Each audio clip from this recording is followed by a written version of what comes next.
condições de saúde se esgotam e a morte próxima parece inevitável e previsível. A gente, como magnetizador, é difícil ter um pensamento desse assim, na hora de magnetizar um paciente desse. Porque você vai para a cura, né? Para o alívio, a melhora, e aí você tem na sua frente um paciente que a medicina diz que é terminal. E eu tenho que entender também que esse paciente é terminal. Não tem outra maneira. Mas como eu posso magnetizar e entender que é inevitável esse paciente? É tão difícil, porque todo mundo aqui, né, a gente fica falando sobre o tato, e quando a gente analisa o tato, vamos se pensar, você quer ver a vida, você quer sentir a energia. Como é que é essa energia desse paciente terminal? Estamos preparados para ver algo diferente entre os centros de força? Então, é quando o órgão, ele tem um tempo de vida. Nós não sabemos o tempo. Alguns médicos falam, tem 3 meses, tem 6 meses, tem 1 ano. E eu não vou entrar no tempo. Porque durante esse tempo tem uma variedade de coisas que poderiam acontecer. Mas para a medicina, não tem mais resgate àqueles órgãos. Então, o paciente se torna irrecuperável e caminha para a morte, sem que se consiga reverter este caminhar. É mais ou menos assim, começamos assim. O que seria a morte? Óbito, falecimento, passamento, desencarne, são sinônimos usados para se referir ao processo irreversível do cessamento das atividades biológicas necessária à caracterização e manutenção da vida em um sistema outrora classificado como vivo. Esse seria a morte, né? E há algum tempo a morte era conceituada como uma parada cardíaca. Hoje a medicina, né? Os órgãos de excelência, os médicos, têm como a morte, a morte cerebral.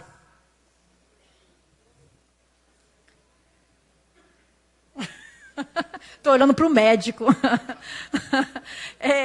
Então, mais à frente um pouco. A morte na visão espírita. A morte do corpo físico é um fenômeno natural. Natural. Isso também nós temos uma dificuldade de falar sobre a morte. Nós falamos, mas na hora que nós estamos vivenciando aquele momento, algum amigo, um familiar, ou até a gente próprio, né, saber que nós somos pacientes terminais, nós temos dificuldade. Que a maioria dos 95% de um paciente terminal, ele sabe que é terminal. Sabem. Não adianta a gente tentar com o olhar, não adianta. Eles sabem. Como é que é isso? Como é que é uma pessoa que se aproxima da gente, que sabe que é paciente terminal e vai buscar? Buscar o quê? O que nós podemos oferecer a esse paciente? Então, natural que atinge todos os seres da criação, cedo ou tarde. A desencarnação acontece quando os laços perispirituais, até então mantido, enraizado, molécula a molécula no corpo físico, se desfazem, concedendo a liberdade ao espírito que passa a viver em outra dimensão da vida. Quando a gente fala sobre esse enraizado, molécula a molécula, eu fiquei analisando isso, pensando no nosso corpo, nas células, nos órgãos. A gente olha muito o órgão, ele, assim, vamos assim dizer, todo o sistema, o órgão inteiro, a célula, mas moléculas é menor. Molécula é menor. Olha que interessante, molécula a molécula. No Livro dos Espíritos, 155, como se opera a separação da alma e do corpo? Como se opera? Quando os laços, aqueles laços perispirituais, que retinham e se rompem, ela se desprende. Molécula a molécula. Isso aqui tem um planejamento também para esse momento.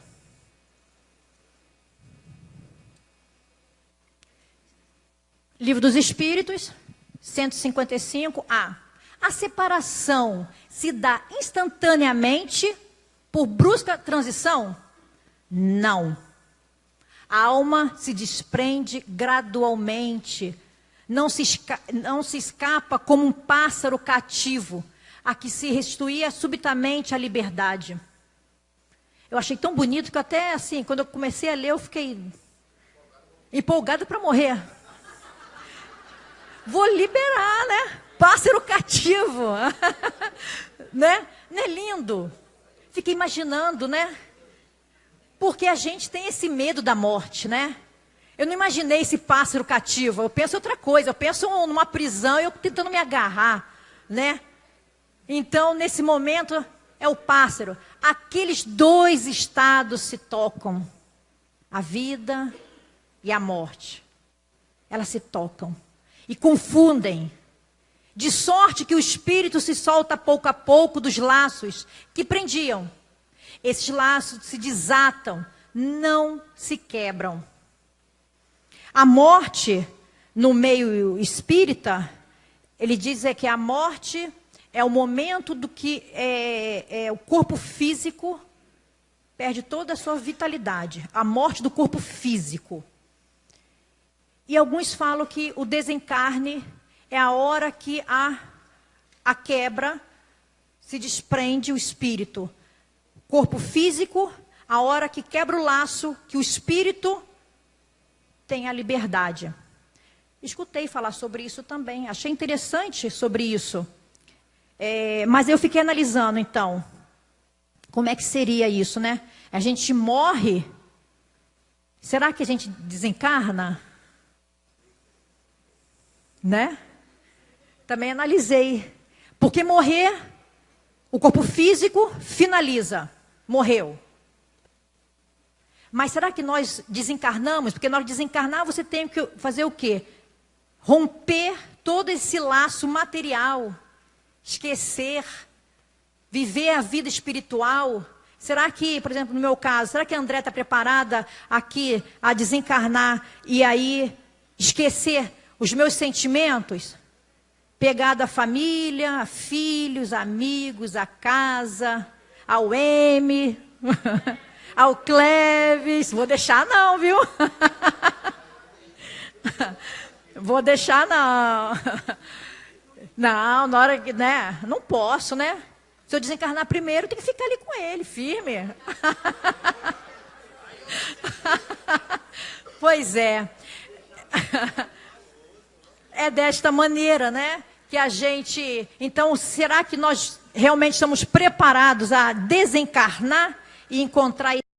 Você, tem hora que você sente só. Como esse rapaz. No meio de uma tempestade absurda. Entre o assistido e o familiar. E você, que também não quer, né? Vamos assim dizer, perdê-lo. Você quer restaurar. Você quer ficar mais um tempo com ele. Ele faz parte da sua vida. É dessa maneira. Rompendo a tempestade. Você. E lá na frente eu imaginei aquela luz clarinha. O nosso Jesus, nosso mestre. Naquele momento. Onde você tem direcionamento. Direciona vontade, crença, confiança. Que você passa sobre todas as tempestades. Então, o nosso história começa assim. Marilma Pacheco Chediak Correia, 43 anos. Diagnóstico inicial do câncer, Goiânia, Goiás. Profissão doutora em zootecnia. Estudante do magnetismo. desencarne 30/1/2016, aos 47 anos. Diagnóstico de adenoma carcinoma de adrenal, síndrome de Life-Romaine. Essa minha amiga tem uma participação muito especial na minha vida. Ela, numa das transferências do meu marido, fomos a primeira vez para Goiânia. Como eu disse aqui logo pela manhã, eu venho de uma base religiosa católica e era espírita, assim, aquela espírita que só vai para ler romance. Lia romance, né? E num determinado momento em Goiânia, eu estava com meu filho pequeno e Gabriela também pequena, bebê, 3 aninhos. Hoje eu identifiquei, depois de estudar, identifiquei que eu entrei num processo de obsessão em casa. Eu prostei na minha sala por 2 dias, eu não comia e presa ao sofá, não tomava banho, com pensamentos repetitivos. E aí, ela é esposa de um grande amigo do meu marido, e ela falou que ia lá em casa para conversar comigo. E ela me leva a uma senhora para receber tratamento. Recebi o passe dessa senhora. Eu falo isso porque ela foi de uma importância muito grande no caminhar para a doutrina. Eu recebi o tratamento com uma senhora com passe. Ela fez a desobsessão. Um dia, numa tarde, cheguei outra. Fui outra. Parecia que eu tinha arrebentado umas correntes. Eu estava presa no sofá. A coisa mais estranha. Mas era isso que eu estava vivendo naquele momento. Não tinha depressão nenhuma. Não tinha problema nenhum. Acordei com uma tristeza e presa num ambiente.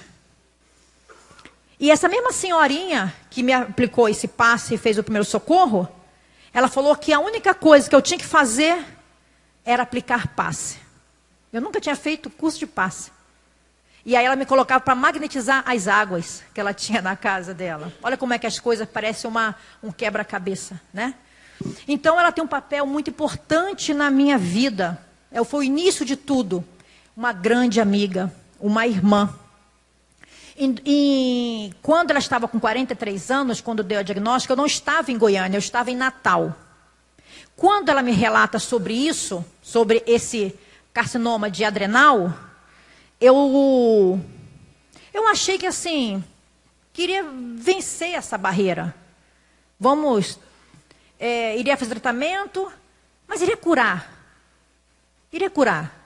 Ia ser mais um obstáculo na vida dela que a gente estaria junto. E ela falava, volta para Goiânia para poder você me tratar.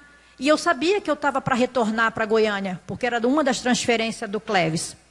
Então, mas depois estudando um pouquinho essa síndrome, eu lembrei que durante as nossas conversas, eu morava em Goiânia também, na época, bem no início, ela teve eu não acredito, acho que um mioma uterino, mas que não deu tanta atenção. Retirou o útero, retirou tudo, mas deu esse câncer. Apareceu um nódulo na mama, fez um tratamento, tal, foi dando sinais, mas nada, ela não sabia. Depois, conversando com ela, a mãe desencarnou com câncer, as tias com câncer, toda a parte da família lá da mãe era câncer. E com esse estudo, com esse tratamento, ela fazia tratamento sírio-libanês, em São Paulo, fez exame de DNA, por causa dos familiares, foi identificado em irmão, foi identificado na irmã e foi identificado no filho único. Se vai desenvolver, nós não sabemos. Nós não sabemos. Então, é uma doença, uma síndrome autossômica dominante. É conhecida como hereditária e dominante. de câncer hereditário que aumenta o risco de vida de um indivíduo de desenvolver uma variedade extrema ampla de cânceres. Então, câncer de mama pré-menopausa, pulmão, pâncreas, carcinoma, sarcoma, está tudo muito direcionado. Aqui está, só para a gente saber onde fica a adrenal, que é em cima aqui do rim, uma glândula que secreta cortisol, adrenalina. Quando eu estava em Natal, ela me relatava, antes de descobrir dessa síndrome, ela me relatava que ela estava começando a ter um suor muito grande e estava ficando meio impulsiva, forte. Ela estava mudando, assim, ela sentia que a personalidade dela estava diferente. Foi um dos primeiros sinais. E aí, o médico identificou que ela estava com testosterona muito alta. Muito alta. E foi feita a cirurgia, retirada da glândula adrenal. Início do tratamento. Na residência, porque eu tinha acabado de chegar de Natal. Eu não tinha ainda uma casa que eu estaria trabalhando. Então, comecei a fazer passe magnético na casa, na residência. Comecei com TDM1. Ela não tinha depressão, mas ela tinha uma tristeza, um medo, que aí com TDM1 resolveu. Sentiu bem, há melhoras emocionais e mais vitalidade. Foi o início de tudo. Comecei por isso. Porque ela também, hoje eu analisando, ela também acreditava que isso seria passageiro.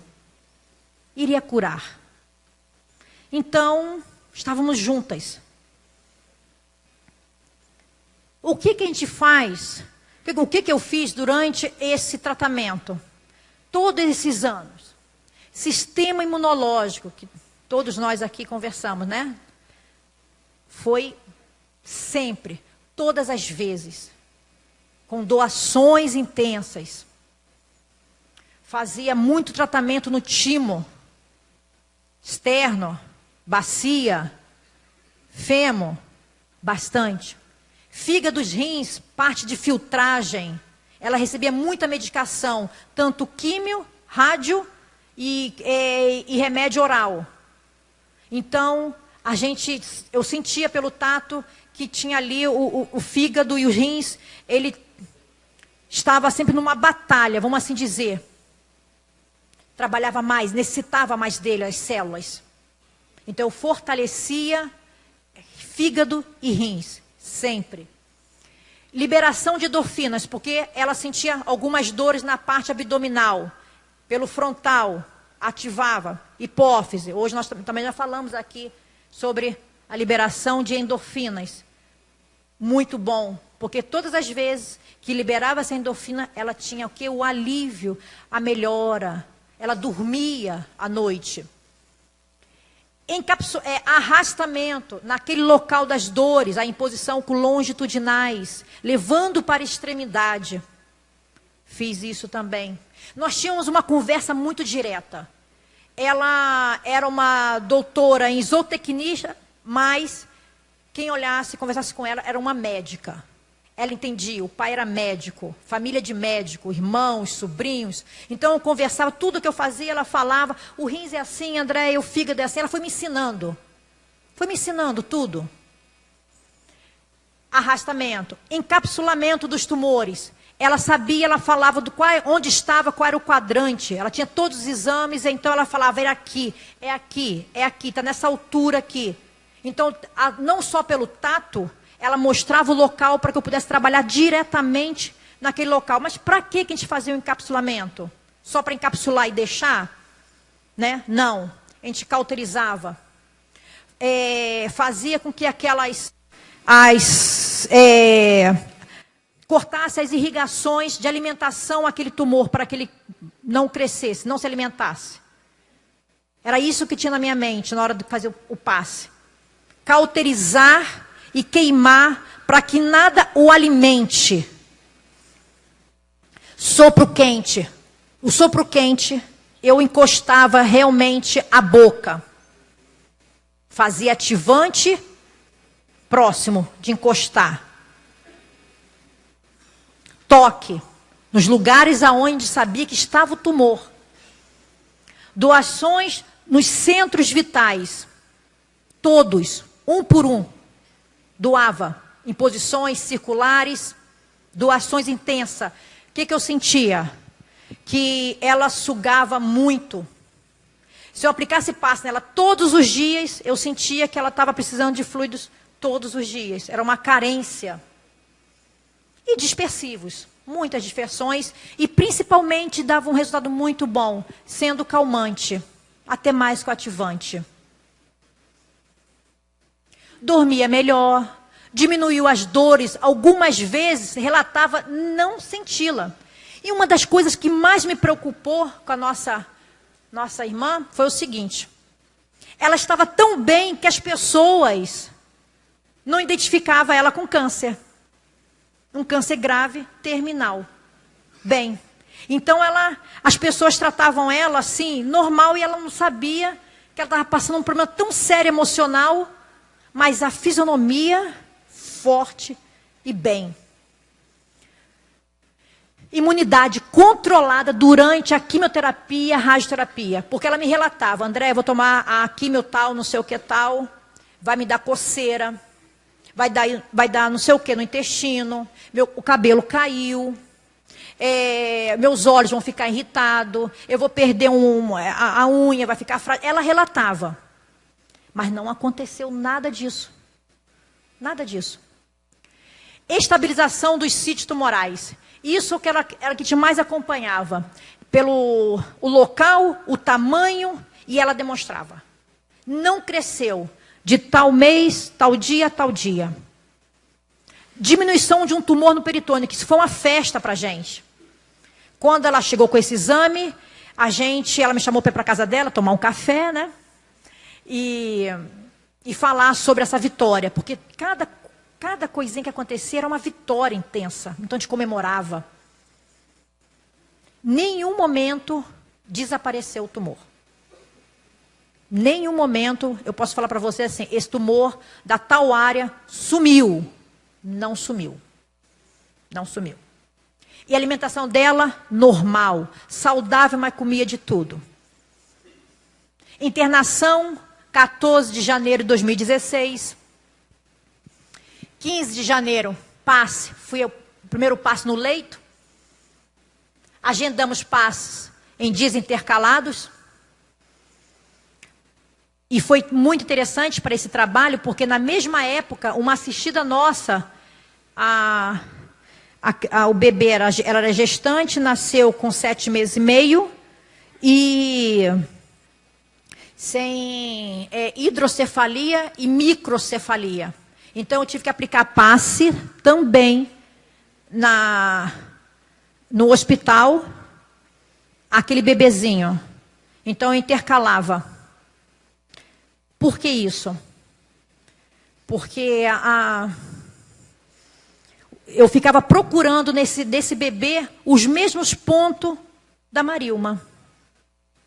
Os mesmos. Porque eu sabia que a Marilma era terminal. E o bebê também. Então eu aplicava em um e aplicava em outro.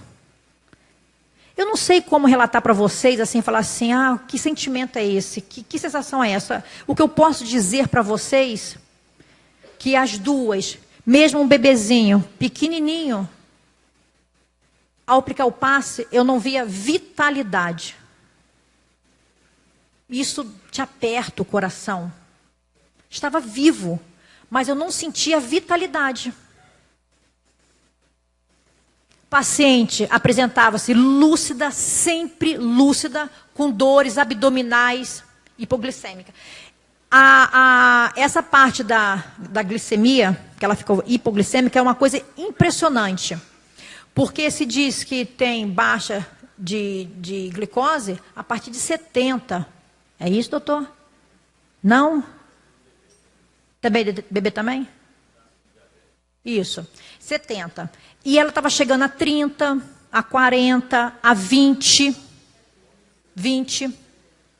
Então, nesse momento, ela perde a lucidez, dá tremores, calafrios, vômitos. Ela não tinha lúcida. Eu chegava, quando entrava o médico, ela conversava com o médico diretamente sobre todos os exames. Qual era o procedimento? Qual era o passo?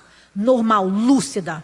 Lúcida. Com dores abdominais, mas lúcida. Relação magnética, nível ativante. Não conseguia entrar em relação magnética, não achava calmante. Tato magnético com registro frontal, cardíaco e gástrico. Realizo dispersivos longitudinais e transversais. Percebo que a assistida não absorveu os fluidos projetados. Isso foi que me chamou a primeira atenção. Senti a presença espiritual. Relatou que dormiu bem aquela noite, sem dor. Mas olha que interessante. Quando eu estava aplicando o passe, eu fui diretamente aos centros de força e aos órgãos. Vamos dar fluido. Eu não posso dizer que era como fosse uma couraça. Se fosse uma couraça, algo embaixo dessa couraça estava funcionando. Mas não tinha uma energia. Eu não sentia calor, não sentia nada. Era como eu estivesse aqui parado. Isso me chamou e fiquei muito atenta. E na hora que eu estou, nesse momento, pensando sobre aquele órgão, porque Emmanuel diz no livro Pão Nosso, que os órgãos, eles são vivos e educáveis. Que nós podemos conversar com eles. E eu gosto muito de aplicar o passe e conversar. Vivo e educáveis. E naquele momento, eu não senti. E aí eu sinto a presença espiritual. Porque eu na hora, eu falei, o que é isso? O que eu tenho que fazer agora? Qual é o procedimento? E aí eu fiquei, ele fala para mim, filha, não é mais desta maneira. O tratamento é outro. Só. Eu falei, que tratamento? Qual é o tratamento que é outro? E fui para casa pensando, porque quando eu fui para o passe, é mais ou menos isso aqui. Na pergunta, 424. Pode, por meio de cuidados a tempo, reatar os laços, preste a se romper e tornar a vida um ser que, por falta de socorro, estaria definitivamente morto? Era isso que eu tinha em mente. Sim, sem dúvidas. E tende a prova disso todos os dias. O magnetismo é frequentemente, nesse caso, um poderoso meio porque restitui o corpo fluido vital que lhe faltava nela. Que era insuficiente para manter o funcionamento dos órgãos. Eu fui pensando nisso aqui. E por que os órgãos não estavam querendo fluido? Isso, abaixo de 70, hipo. Isso. No hospital, continuando, ela estava internada. Tato magnético, frontal e cardíaco. Foi o que eu sentia. Região abdominal, difícil sentir os órgãos pelo tato magnético. Não sentia. Muito difícil. Para falar a verdade, eu não posso nem confirmar se realmente eu estava sentindo o órgão. Não sentia. Tinha dificuldade. Fígado é que dava mais sinais evidentes que tinha algo que estava estranho. Fígado, desarmonia. Doações fluídicas continuavam com algumas resistências nos centros vitais. Não adiantava eu ficar ali, 20 minutos. Era como se fosse um nada. Em cima de um órgão, quieto.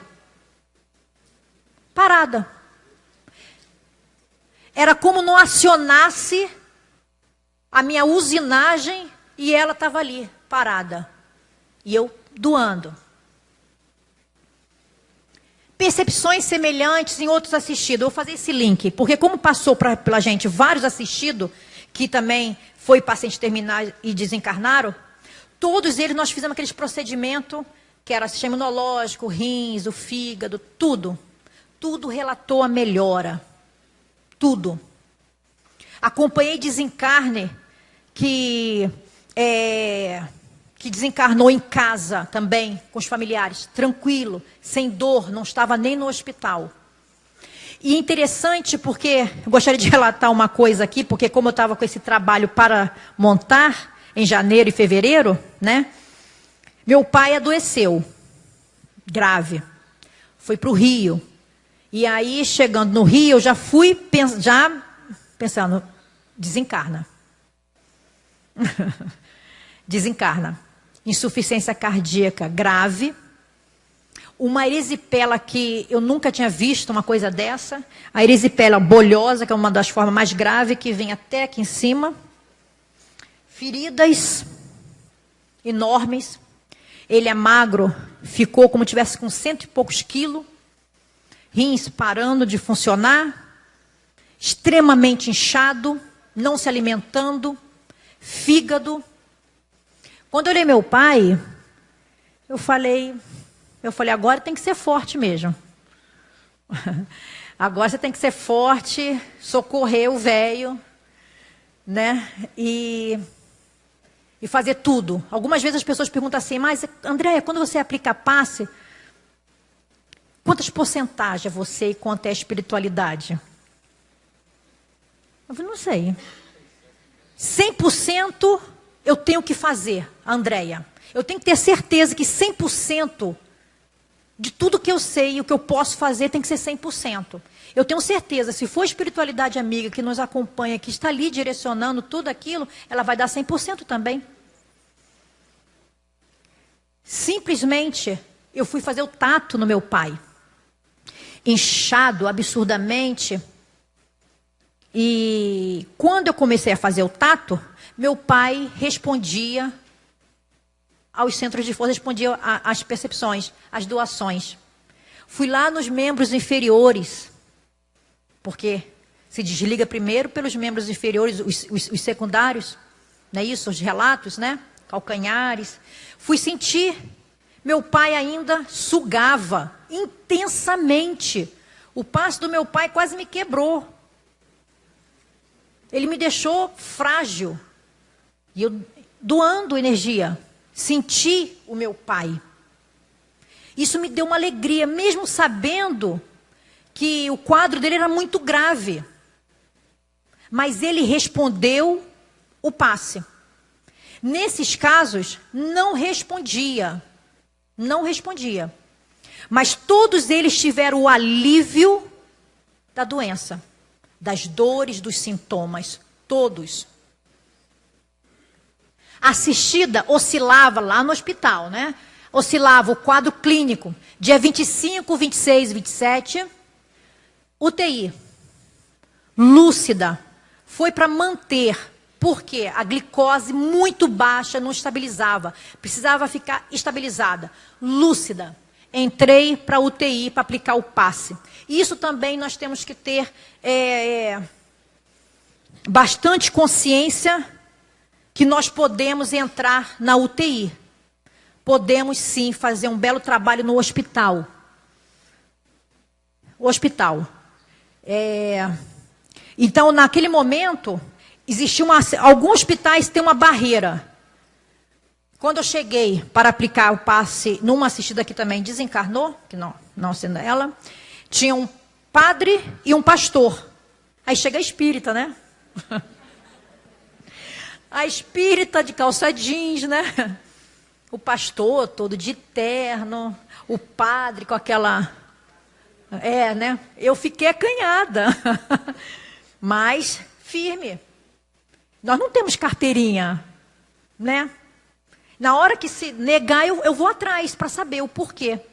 Família pediu. Nós podemos. Se o padre pode, por que a espírita não pode? Não é isso? E fui aplicar. Então, naquele momento, em UTI, muitos hospitais, muitas enfermeiras, nós não quebramos regra do hospital. Tem os horários, cumprimos os horários, aquela proposta do hospital. Então, naquele momento do passe, você tem que realmente estar no passe. Porque se você ficar presa ao que os médicos estão olhando e a equipe de enfermagem, você fica meio acanhado. Porque você parece uma louca. Uma louca dispersando. né? Mas podemos sim. Apliquei passe em todos os hospitais. Dia 30, dia 29, aí ela retornou dia 28 para o quarto, 29 lúcida, mas a glicose muito baixa. E com forte dores abdominais e já estava distendido o abdômen. 30, sedação profunda pela manhã e desencarna à tarde. Quadro do hospital. Familiares, médicos, familiares, monitor cardíaco, postura do magnetizador, o que eu estava fazendo ali naquele momento, qual era a minha postura.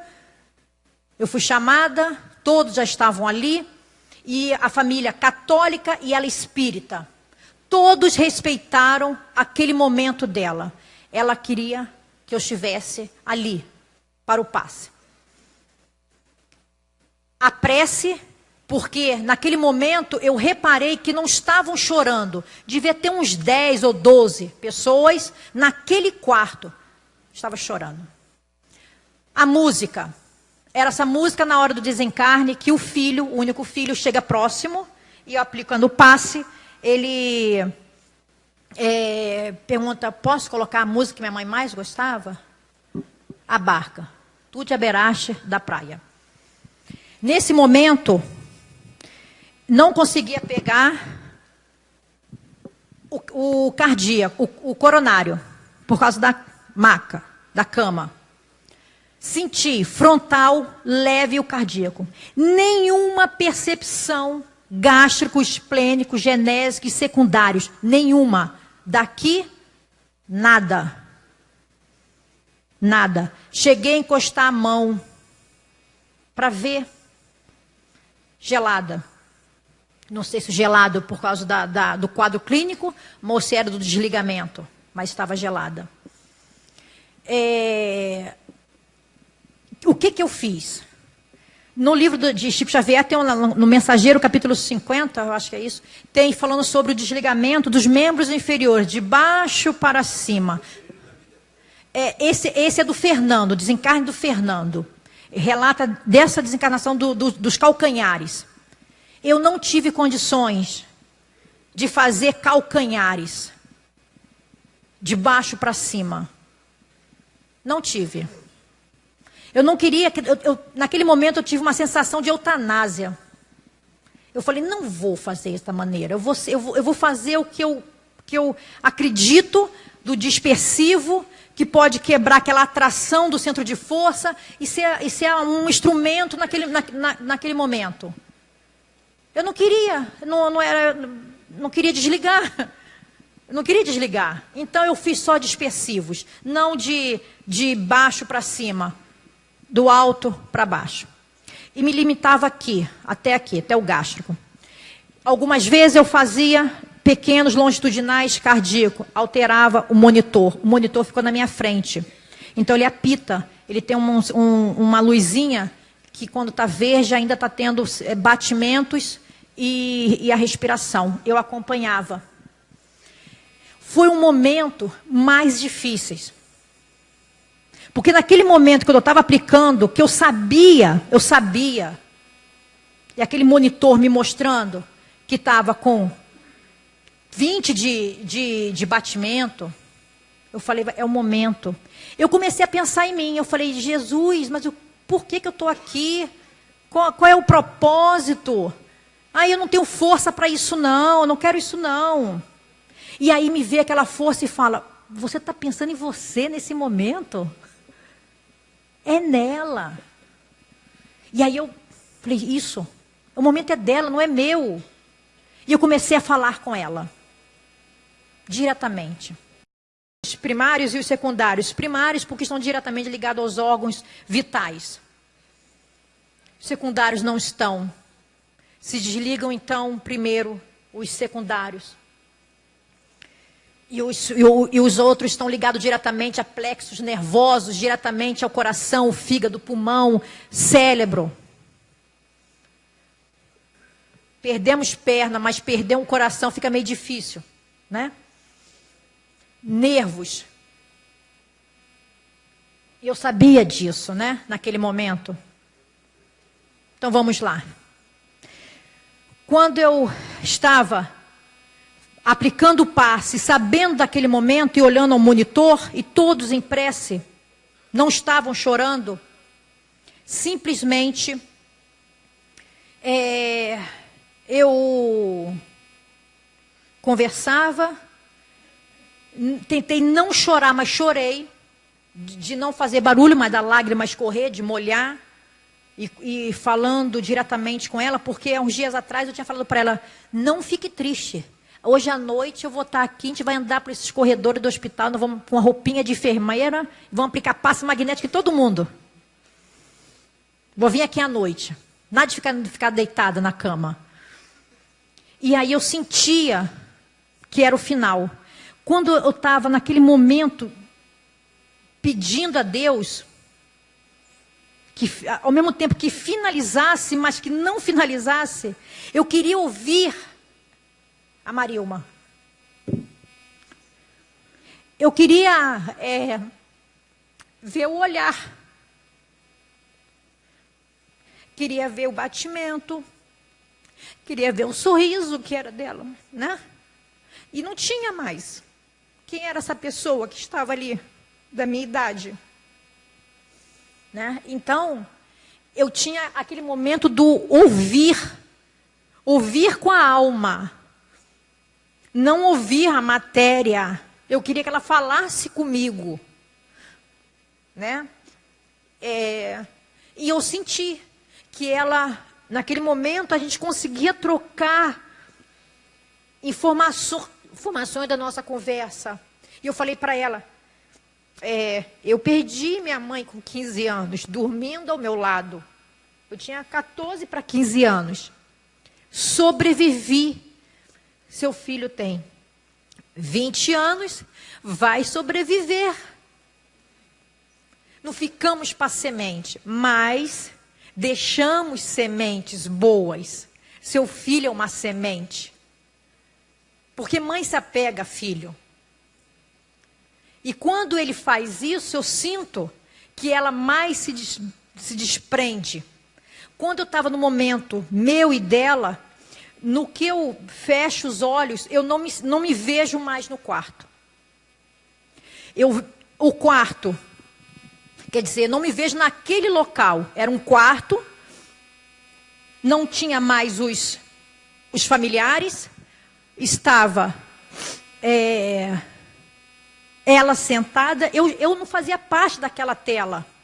Ela estava sentada na cama, com a perninha balançando, olhando para a porta.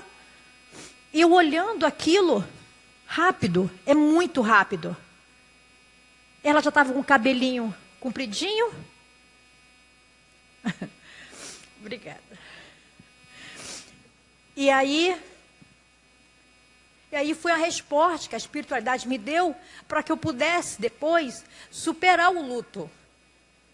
Ela estava feliz quando eu vejo como fosse um franciscano com um capuchinho, assim, capuchinho, né? Eu pensei, mas por quê, né? Um senhor. Fiquei quieta. Eles não me observaram. Eu estava ali, ela olhou para ele e deu um sorriso e ele entrou pela porta e fez assim, só. E aquilo ficou na minha mente. Quando eu abro o olho, eu vejo que o monitor já estava vermelho. Eu pensei comigo, eu continuei. Nenhum médico falou nada, porque eles ficaram parados. Eles também não acreditavam que a irmã, naquele momento. E eu esperando eles tomarem uma decisão do que fazer. Eu não queria ser assim, desencarnou. Não queria. Foi aí que uma irmã, que não é médica, falou, acabou, Andréia. E aí eu desperto, sim. Então, mais tarde, por que eu coloquei isso aqui? Porque foi tão forte essa cena, para mim foi tão importante, porque naquele momento eu vi o encaminhamento. Porque eu precisava de algo para poder romper isso que ficou na minha mente. E mais tarde, no sepultamento, eu conto para as irmãs que relatavam, que estavam muito felizes, agradecendo. Falei dessa cena. Eu falei assim, uma coisa que eu não entendi chegou lá parecendo um franciscano. Aí ela vai e chora. E fala, não é franciscano. É São Charbel Makhlouf. Somos devotos, nós somos libaneses. O meu irmão, devoto, fez campanhas, isso. Eu vou falar isso para ele. Ele é católico. Você viu, foi São Charbel. Se é São Charbel, não é?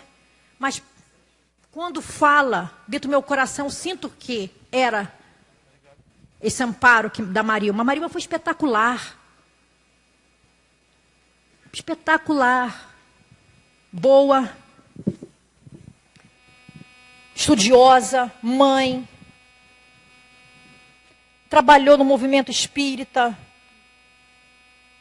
Muito alegre, participativa. Por que não?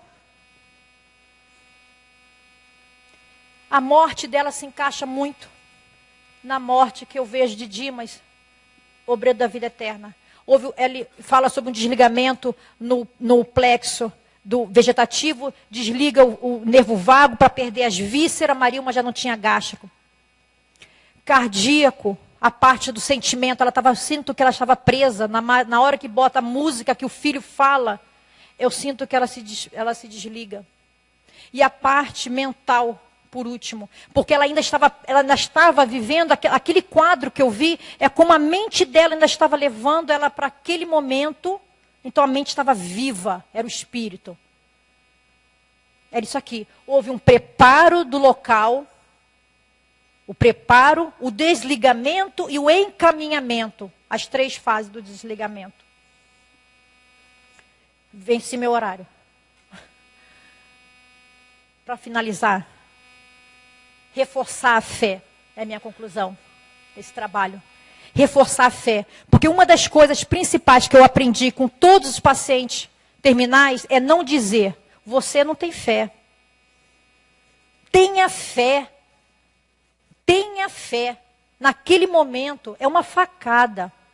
Nós falávamos sobre o que é fé. Sobre confiança. Isso. Confiança, fé. Eu não falava que ela não tinha fé, porque desencarnar, gente, todos nós vamos. Todos nós. Bom ou mal, ético ou não. Todos nós vamos desencarnar. Naquele momento mais difícil, chegar para a pessoa e dizer, tenha fé, você não confia. Então, isso eu aprendi. Porque naquele momento ela me ensinou isso. A amizade, a confiança. Conclusão, minimizar as dores físicas, proporcionar maior conforto e apoio aos familiares. Por muitas das vezes, nós aplicamos passe nos familiares que estavam extremamente debilitados. Debilitados. É necessário viver o luto para não viver de luto. Eu vivi. Por 10 dias, uns 15 dias, eu chorei. Chorei e chore. E eu vou falar uma coisa, gente. Quando desencarnar, eu quero que chore também, viu? Eu quero que chorem. Ah, não, tem que chorar. Eu chorei. Mas chorei o choro da saudade. Eu não tive problema de falar porque ela, tão nova, deixou um filho. Não passou isso na minha mente. Chorei a perda da amiga, do olhar, da pessoa querida. Então eu vivi o luto e não vivo mais. Por isso que eu acho que eu apresentei primeiro o caso de síndrome de HELP para apresentar esse caso. Porque isso hoje é resolvido. Eu entendo isso. Para finalizar.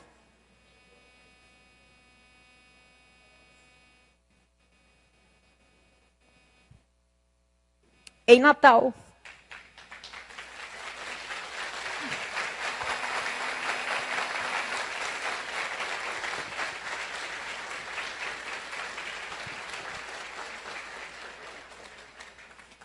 É só uma...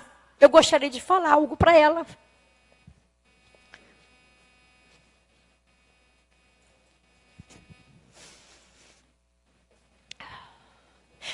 Dizer para ela que nós estamos no 11º M. Estamos em Recife. Saudade. Vixe, né? Oxente, saudade demais. Mas agradecer a ela, que naquele momento, ela foi minha professora. Foi sempre minha professora. Me ensinou o que é acreditar, do que é ter fé, confiar em Deus. E dizer para ela que hoje à noite eu vou fazer o convite de novo. Vou convidá-la a ir ao hospital e aplicar passe, né? Porque ela também gostava muito do magnetismo e aplicava passe. Mas eu gostaria de dizer a Marilma que diante da vastidão do tempo, da imensidão do nosso universo, é um prazer imenso ter dividido esse planeta, essa vida, essa reencarnação. Muito obrigada.